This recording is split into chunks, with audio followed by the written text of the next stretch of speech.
Era uma noite tranquila, mas a mente de João estava agitada. Deitado na cama, ele fitava o teto, tentando encontrar paz. Seus pensamentos eram como um turbilhão, levando de uma preocupação a outra. O peso das responsabilidades parecia esmagá-lo. Ele se sentia sozinho, como se ninguém pudesse entender o que estava passando. João lembrou-se de quando era criança e sua avó lhe contava sobre o poder das orações. Naquele momento de desespero, ele decidiu se voltar a uma das práticas que há muito deixará de lado, a oração. Sentou-se na cama, respirou fundo e, em meio ao silêncio da noite, começou a falar em voz baixa, como se estivesse contando seus problemas a um velho amigo. Ele buscou palavras de um salmo que sua avó costumava ler. O Senhor ouviu a minha súplica, o Senhor aceita a minha oração, repetia com esperança. Não sabia se alguém ouvia, mas a simples repetição dessas palavras trouxe uma calma inesperada ao seu coração. Ele sentiu seus músculos relaxarem, e sua respiração se tornou leve. No dia seguinte, as coisas não estavam milagrosamente resolvidas, mas havia uma serenidade em João que não existia antes. Ele percebeu que as pressões ainda estavam lá, mas agora ele tinha um aliado, alguém que ele acreditava que o ouvia. Com a força renovada, enfrentou seus desafios, um de cada vez. Nas semanas seguintes, orar se tornou um hábito. Ele percebeu que não estava sozinho em suas lutas. Havia um alívio em cada oração, uma sensação reconfortante de ser ouvido. Amigos e familiares perceberam a mudança em João. Ele estava mais tranquilo, mais presente. Acreditava que suas preces eram aceitas, e isso o ajudou a continuar. João aprendeu que, às vezes, a solução para nossos problemas não vem de fora, mas sim de dentro. A conexão com algo maior, com a fé que outrora desprezara, mostrou-se uma âncora em tempos de tempestade. Assim, ele seguia, certo de que cada súplica era ouvida e de que não estava mais sozinho.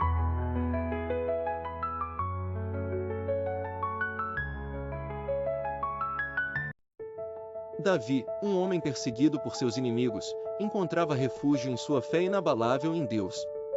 Ele vivia em um constante campo de batalha, onde os inimigos não eram apenas físicos, mas também traiçoeiros como as palavras de calúnia e difamação.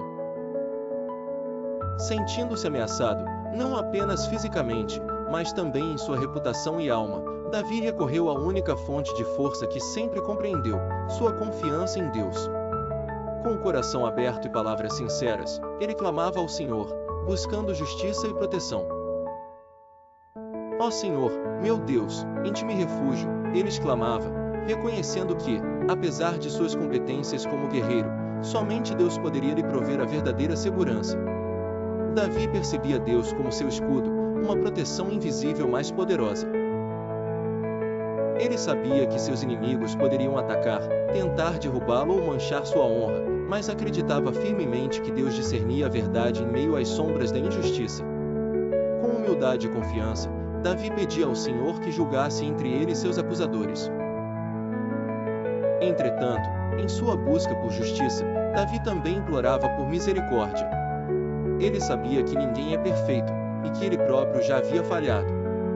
Assim, pedindo a Deus para olhar em seu âmago e reconhecer sua sinceridade, Davi também reconhecia a necessidade de redenção. Davi nos mostra, através de sua oração, que confiar em Deus como nosso escudo não é apenas pedir proteção, mas também alinhar-se com a justiça divina, estando pronto para aceitar correção onde for necessário. Num mundo onde acusações e mal-entendidos são comuns, sua história nos inspira a buscar uma defesa mais profunda, enraizada na fé e na verdade, revelando que o verdadeiro escudo contra as tribulações é a confiança inabalável em um Deus justo e misericordioso.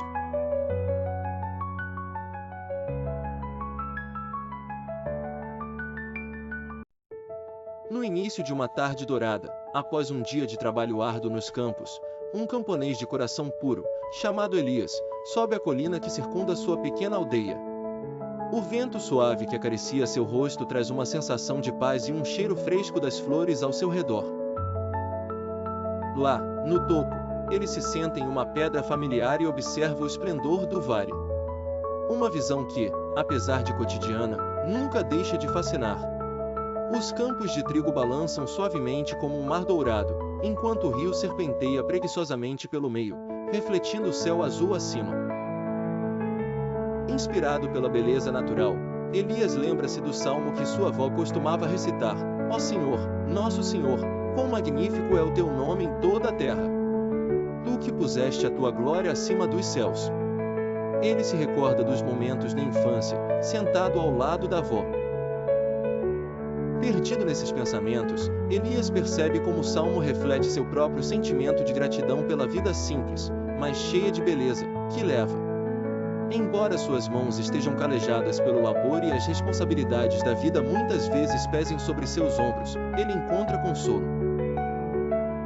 Enquanto o sol começa a mergulhar no horizonte, tingindo o céu com cores de fogo, Elias levanta os olhos para as primeiras estrelas que piscam no firmamento. Ele reflete sobre os ciclos da natureza e as maravilhas que testemunha a cada dia, reafirmando sua fé de que tudo tem um propósito. Com um coração leve e uma mente tranquila, Elias desce lentamente a colina, carregando consigo a renovada admiração pela vastidão e beleza da criação que se desenrola diante de seus olhos todos os dias.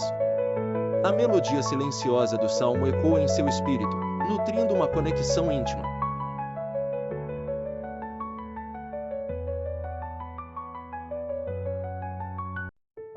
Em um tempo onde a incerteza dominava os corações dos habitantes de uma pequena vila em Minas Gerais, encontrava-se Maria, uma mulher de fé inabalável.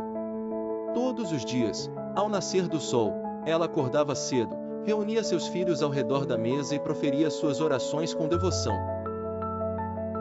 Entre seus salmos preferidos, o Salmo 9 ocupava um lugar especial em seu coração. Este salmo falava da eternidade e retidão do Senhor, algo que Maria acreditava ser a base da esperança em tempos de dificuldade. O Senhor permanece no seu trono eternamente, estabeleceu o seu trono para julgar, ela recitava. Convicta de que o amor divino era o pilar da justiça verdadeira, Maria enfrentava os desafios cotidianos com benevolência e paciência. Na vila, muitos passavam por tempos difíceis, afetados por uma grande seca que ameaçava a colheita há meses. Maria, sempre atenta às necessidades de seus vizinhos, procurava ajudar. Ela organizava pequenas reuniões de oração, onde lia o Salmo 9 em voz alta, inspirando aqueles ao seu redor a manterem a fé e a esperança. Sua determinação logo começou a tocar os corações aflitos dos moradores. Pedro, um fazendeiro que perderá quase toda a sua colheita, encontrou no exemplo de Maria uma nova força. Ele passou a frequentar as reuniões de oração e, aos poucos, recuperou o ânimo para trabalhar a terra novamente. Aos poucos, a vila recuperava o senso de comunidade, apoiando-se nas palavras do Salmo para promover uma unidade renovada. Maria acreditava que as palavras eternas do Senhor tinham o poder de transformar vidas. Com o tempo, a chuva finalmente caiu, revigorando a terra seca. A vila já não era a mesma. Os habitantes, agora mais unidos do que nunca, entenderam que a justiça divina não apenas os julgava, mas também oferecia a paz e a esperança necessárias para superar as adversidades. Assim, Maria continuou preservando sua fé, sabendo que o Senhor, naquela eternidade sem fronteiras, sempre estaria em seu trono, guiando e iluminando a todos.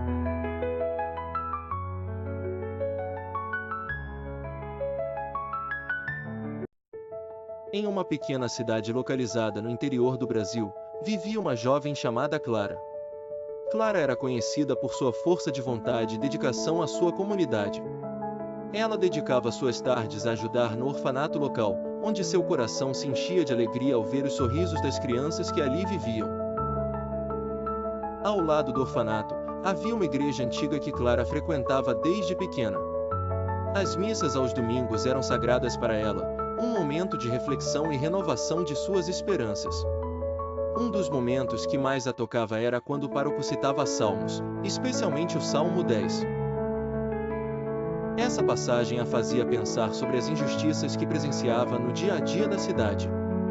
Clara via como algumas pessoas, que pareciam não ter fé ou respeito por ninguém, promoviam apenas discórdia e sofrimento aos outros.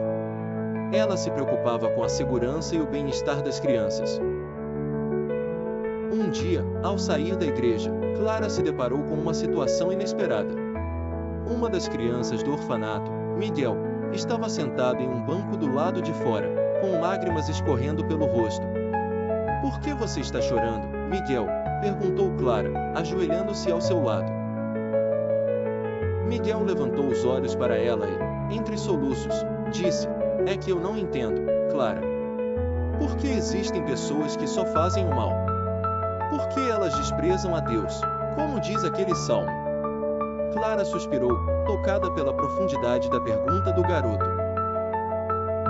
Ela segurou a mão de Miguel e respondeu: "Sabe, Miguel, às vezes as pessoas se perdem. Elas não conseguem ver o amor que Deus tem por elas ou escolhem ignorá-lo por causa da dor ou da raiva que sentem. O ímpio despreza a Deus porque não entende esse amor, ou porque deixou que seu coração se endurecesse." Aquelas palavras eram um bálsamo para Miguel. Ele enxugou as lágrimas e sorriu timidamente para Clara. "Acho que entendi um pouco melhor agora", disse ele, seu olhar preenchido por uma nova esperança.